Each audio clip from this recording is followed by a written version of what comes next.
Gotham Season 2, Episode 14, This Ball of Mud and Meanness. I think this was definitely a great episode for Bruce. I really love, definitely, the end scene with him in matches. I thought was definitely the best part of this episode, but I think they did some pretty cool stuff. Mostly, of course, Bruce had, the biggest plotline for this episode.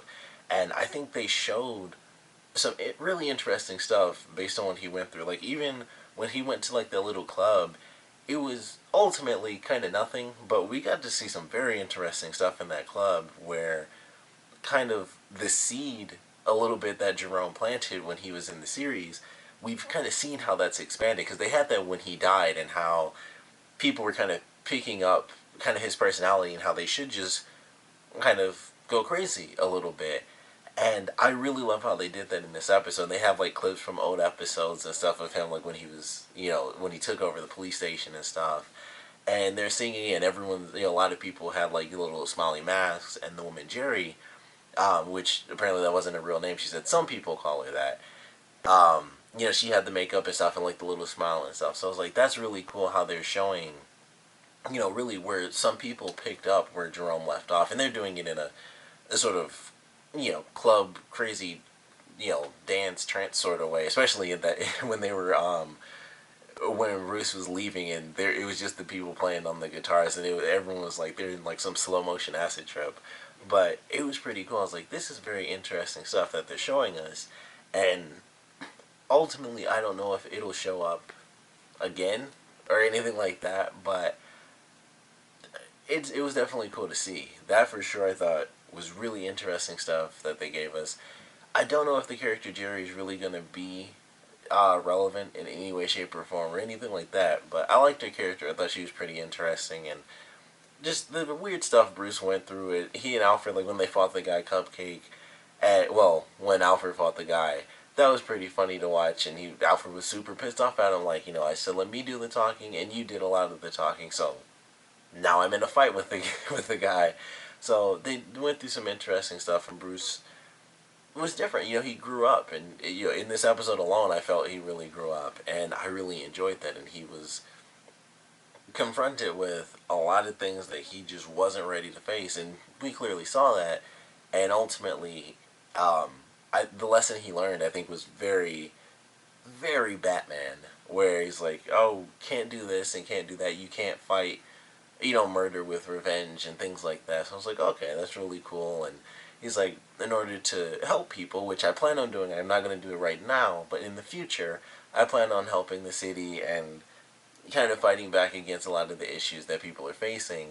And I thought that was really cool. It's like, okay, this is flat out, this is Batman. This is him talking about how he's going to be Batman in the future. And I was okay with that. I'm sure some people still have their issues with it and stuff, but it's Gotham. It's gonna have Bruce saying stuff where it's clearly that's meant to reference him becoming Batman. So I thought it was really well done. I really enjoyed that. Like I said, the scene with him in matches in that room was the best part of this episode. That was just a great scene in itself. There was no music playing. It was just Matches and Bruce. And I think my favorite part is when Matches realized who Bruce really was, and he's like, I don't. But I killed a ton of people and I don't really remember them. I remember, this big mustache guy who whined a lot. And so he was giving them, you grab my mother's necklace and stuff. And he's like, yeah, it was this pretty blonde woman and this silver haired guy. And then a kid. And that, it kind of dawned on him that that was him. And I think that was the best part. And it was he realized, he was, kind of what Jerry said, where it was he'll be happy to see you. And I think that's when it really came to light. It was he knew, because at first it was just some kid. It was okay, no big deal. I killed your parents, but then he realized it was in front of him. It wasn't just oh, my parents died and I found out you killed them. You killed them in front of my face. You shot both my parents down in an alley, and I love that. I was that was actually really good. Of course, they do leave open the question of who hired Matches to to kill the Waynes off, but I love what they did despite that big question still being there, and of course. They mentioned it a little bit in Bullock's whatever, who cares? But, of course, that's still a big question that's up in the air, and I'm sure it's someone, working for Bruce. Technically, they do work for Bruce, so it's someone in the company, of course. We do know that. It's people that have been doing some weird stuff, and they already hired someone to try to kill both Alfred and Bruce off. So I would assume it was them that hired the guy. We just don't know who specifically. But I loved that scene. That was definitely a great scene. And, Bruce realizes, like, not only does revenge not really counter a murder that's already taken place, but he realized that this guy who is like this, big hitman, this well-known hitman who is seemingly just this monster, he is just a guy, and he wanted to be killed, and he left him. He was gonna leave him alone, and then he actually kills himself, which I really did not expect. And I kind of like the fact that they did that. It was very surprising, and it wasn't. It was that weird sort of thing where people said like, "Oh, I got my revenge, but it didn't do anything." It was kind of like that, but I feel like it was almost worse for Bruce because he wasn't even the one that did it. Like that's what he went there for, and I guess he did change his mind and he wanted to let him live, and then he ends up dying anyway, and he does it by his own hand with the gun that Bruce left. But I really love the way that they did. I thought it was very well done. So I can't wait to see how that kind of plays out with Bruce, with Selina now on the streets. And I'm curious if we'll get to see Alfred. I feel like we'll have to see, even though you read the letter and stuff. I think we're going to get to see Alfred kind of trying to find Bruce on the streets and stuff like that. But that I really loved. I thought it was very well done for his character in this episode. I cannot get over that scene. It was just so well done. It was like, no, it was just very simple. Just ambient sounds in the background and them in this like dimly lit room. And that was it. It was just a great scene.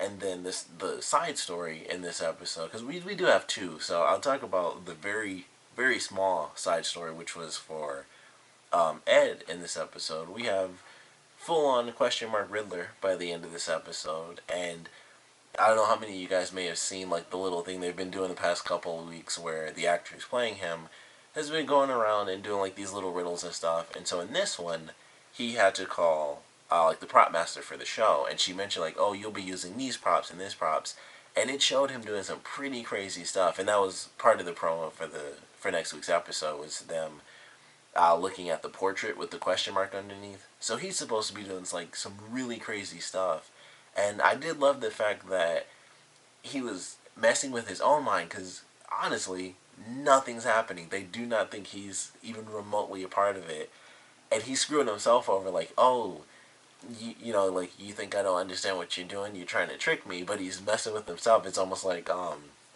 it's like Princess Bride a little bit, like, it can't possibly be that, because then you would have put it in front of me, but you wouldn't do that, because then I would have known you did that, so you put it in front of yourself. So just all sorts of, he's messing with himself, and now he's pushed himself to become the Riddler, which I think is actually very cool. And ultimately, it comes back around, it does stem from that love lost, which I thought was going to be his trigger to begin with, and it definitely was. And so now, because he's kind of gotten past the sort of double identity sort of thing, and he's just full on, he's just crazy 100% of the time. He kind of has control over it a bit, but this is one of those episodes where we definitely got to see that he's not in the most control, and he's kind of letting his craziness really get the best of him, and he's putting himself in a weird situation, because now he's going to do the letter stuff and taunt Jim, and that's just going to bring attention to himself. I'm sure he won't get busted because, I don't know. I mean, I always assumed that the Riddler was the Riddler after Batman was Batman. So I don't know. Like, he could end up in in Arkham, but I don't know how they're going to, kind of play with that idea because he's not really meant to be caught. I would assume. I mean, they could easily change it however they want to, but I am excited for it. It was definitely a minor thing, but I like the fact that he kind of, he screwed himself over because now he's like, oh, you're trying to trick me, but he's really just screwing himself up. So I'm actually looking forward to seeing how that plays out because I don't know what riddles he could really make, and I think they'd all, with them being riddles, they'll lead to him at some point, but I'm guessing they're going to ultimately lead to Miss Kringle's body. So that's dumb, but I feel like that's the only thing he could really do. Be like, okay, you want to mess with me, I'll mess with you, and then he'll try to lead them, or he'll, taunt them and lead them to Miss Kringle's body, which won't be for the best. He'll have to do some really good fake crying, like, oh my god, she's dead, and all this crazy stuff. And then, also, she's dead in Gotham, in one of the Gotham forests, so there'll be a bunch of questions about that, so not sure where they're going to be taking it with him, but I'm certainly looking forward to it.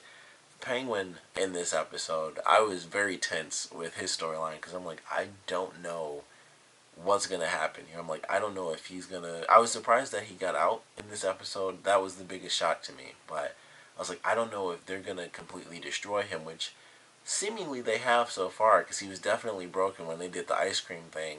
I was like, they broke the penguin. Like he's crushed. Like he's destroyed. And then it kind of continues. And when they mentioned the extra therapy thing, I was like, okay, that scene looked like it was his his normal brain kind of working. Like, hey, get mad, like be yourself, and realize that they're kind of just controlling you a little. And I was like, okay, so that's his brain kind of working its way through these crazy shock therapy things where we actually in the opening we get to see his mother again, so that was pretty cool. They brought her back for a little um, I guess it's not a dream sequence technically, but just a little hallucination I guess sequence. But that was pretty cool, and ultimately they do prove that he is rehabilitated, at least for a little bit. So I'm very excited about that. They have the scene where they lock him in the room with the guy that kind of beat him up because of the ice cream. And it was really funny. That was probably the funniest scene to me because, at first when he picks up the knife, the first thing they show is you and he's like, you see what happened there? And then Miss Peabody's like, just, like, give it a second. And then he cuts the guy out and everything's fine.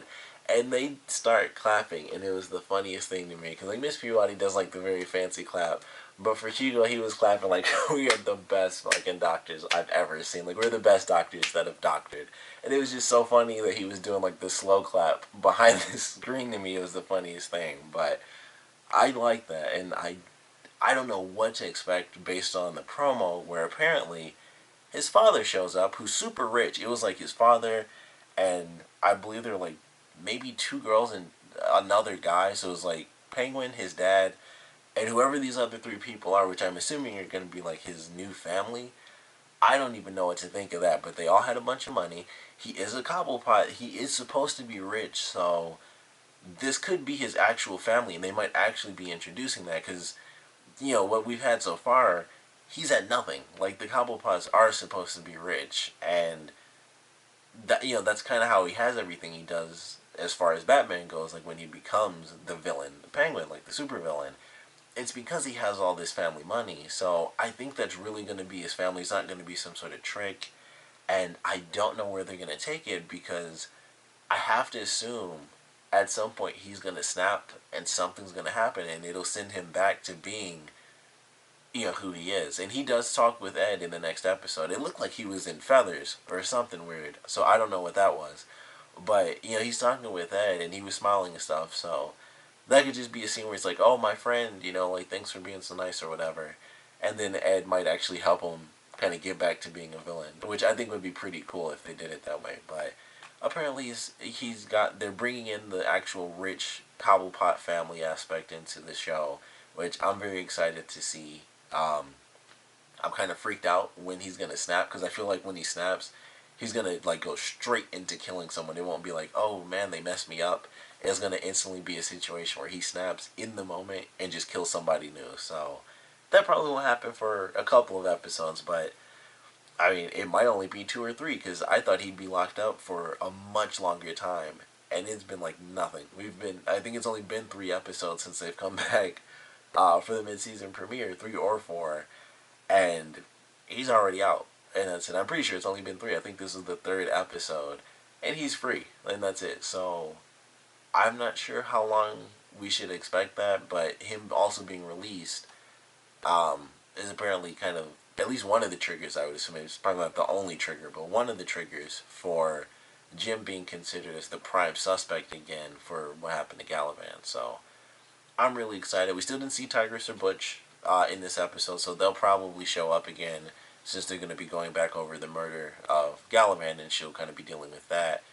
Um, I can't. I want to say the girl's name was Wendy, the girl that was supposed to trick Bruce. We haven't seen her at all since they've come back, so who knows where exactly what Tigress is doing with her, but she's got to be somewhere. I don't know what Tigress is going to be doing, or Tabitha, because hopefully I'm remembering her name right, but whatever she's going to be doing to kind of mind control Butch, he's had such a sad seasons. Like his hand's been chopped off.